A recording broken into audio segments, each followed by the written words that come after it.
हाय, आज हम dental cavity पे बात करेंगे जिसे हम डेंटल कैरीज भी कहते हैं। It is one of the most common dental problem that we face every day.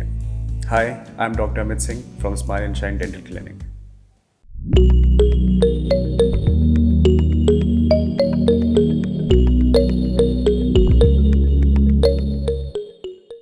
Dental cavity क्या होता है? Dental cavity starts as a small hole या पिट, मतलब कि एक छोटे होल से या एक छोटा सा पिट बन जाता है दांत के ऊपर। ये वहाँ से बनना शुरू होता है एंड वो धीरे धीरे एक बड़ा फॉर्म बन जाता है एंड जिसे हम डेंटल कैविटी कहते हैं।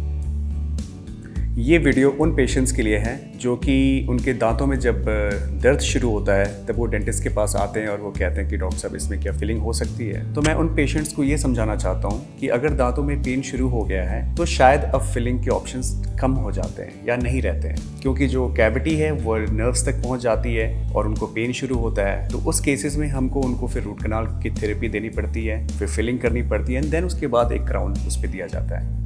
कैविटी बनती कैसे है? बेसिकली होता क्या है, हम कुछ भी खाते पीते हैं या बहुत सारे एसिडिक ड्रिंक्स, शुगरी ड्रिंक्स ले रहे हैं, तो उसमें क्या होता है कि अगर हम खाना खाने के बाद अच्छे से माउथ को रिंस नहीं करते हैं तो उसमें जो फूड डेब्रिस होती है वो हमारे इंटरप्रॉक्सिमल एरियाज में बैठ जाती है, दांतों के ऊपर स्टिक रहती है। तो अगर हम रिंस नहीं करेंगे तो वॉश आउट नहीं होते हैं एंड ये जो फूड डेब्रिस है और हमारे माउथ में ऑलरेडी बहुत सारे बैक्टीरियाज ऑलरेडी प्रेजेंट हैं, उनके कॉम्बिनेशन से क्या होता है, it turns into dental plaque and dental plaque जो है it's sticky layer that sticks around the tooth and जो बैक्टीरिया हैं साइमल्टेनियसली क्या करते हैं, they break down the sugars and they release acids and these acids attack the enamel and they slowly leads to the formation of dental cavity. मतलब जो acids bacteria से release होता है वो क्या करते हैं, हमारे इनेमल को कमजोर करता है एंड धीरे धीरे कैविटी बनना शुरू होता है।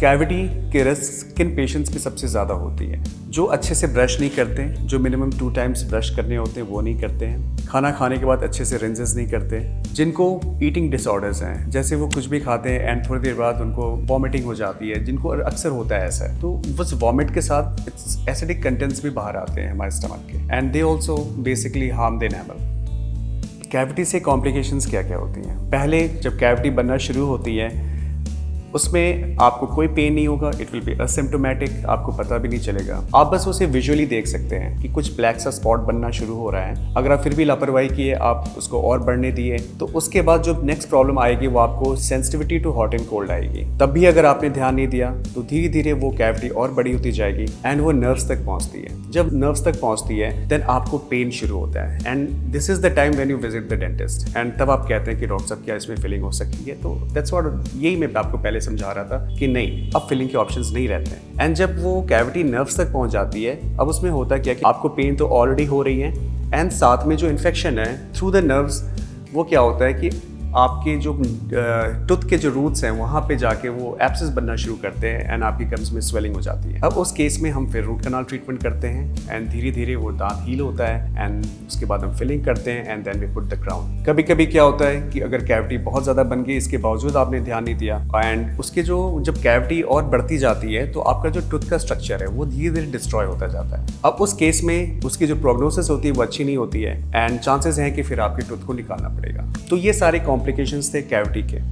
कैविटी की ट्रीटमेंट क्या है? सबसे पहली चीज़ जो सबसे इंपॉर्टेंट चीज़ है, please visit your dentist regularly. Reason ये है कि अगर आपके डेंटिस्ट ने आपको शुरू में ही आपको इन्फॉर्म कर दिया कि सर देखिए इसमें कैविटी बन रही है, तो आपकी फिलिंग से वो ठीक हो जाएगी। सेकेंड, इसमें हम क्या करते हैं कि अगर आपकी कैविटी बनना शुरू हो रही है उसमें फिलिंग कर देते हैं कि कैविटी और आगे ना बढ़े।